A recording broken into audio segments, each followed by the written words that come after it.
Listen closely, because what I'm about to say will hit different. There comes a moment when the tables don't just turn, they flip so hard the whole room goes silent. That moment is now. And guess what?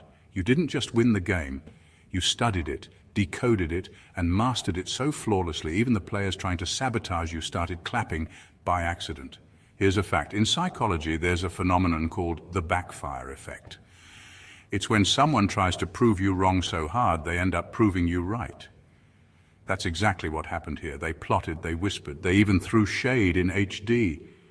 But you stayed in position, moving with divine precision like it was all part of a secret mission. And now, they're speechless, mute, frozen like Wi-Fi just cut out during their villain monologue. The people who thought they could control the narrative didn't realize you were the plot twist they couldn't write out. You let them think you were losing, only to checkmate their entire bloodline with one move and a smile.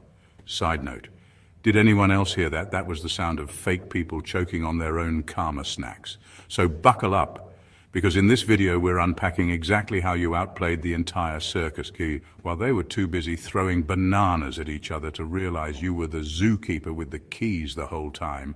Let's dive in.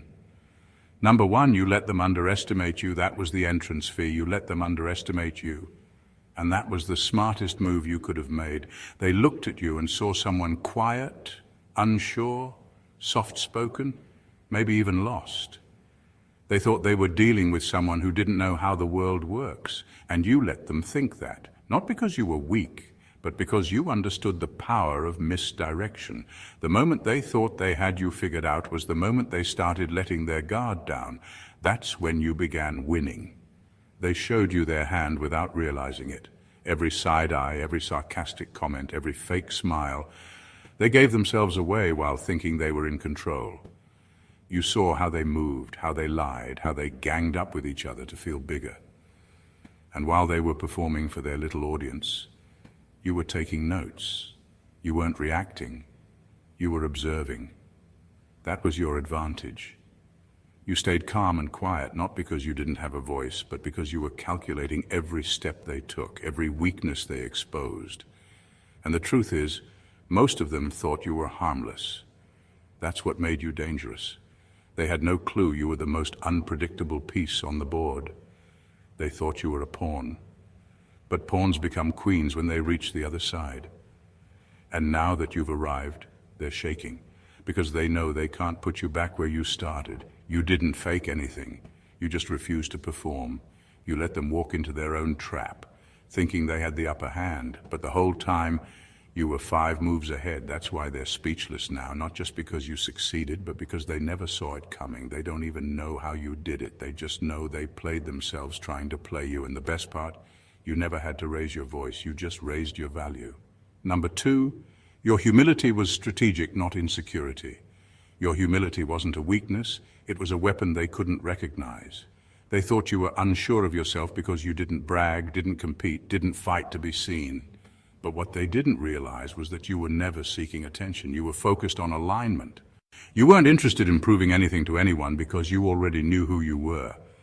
That's not insecurity, that's discipline.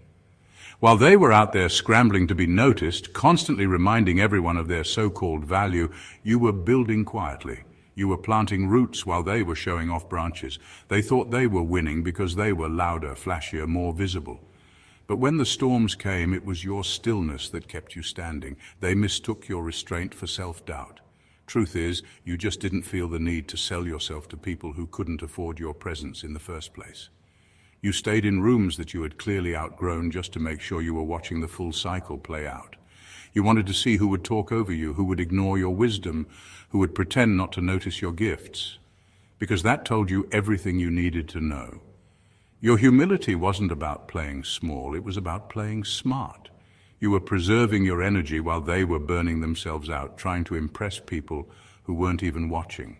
And now, the same people who thought you were naive are trying to figure out how you passed them without making a sound.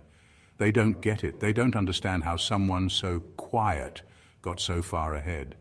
But the truth is, you were never quiet. You were intentional. You weren't hiding. You were protecting something sacred. And now that it's finally being revealed, they're realizing they misjudged the one person who never needed to compete, because you were never in their race to begin with.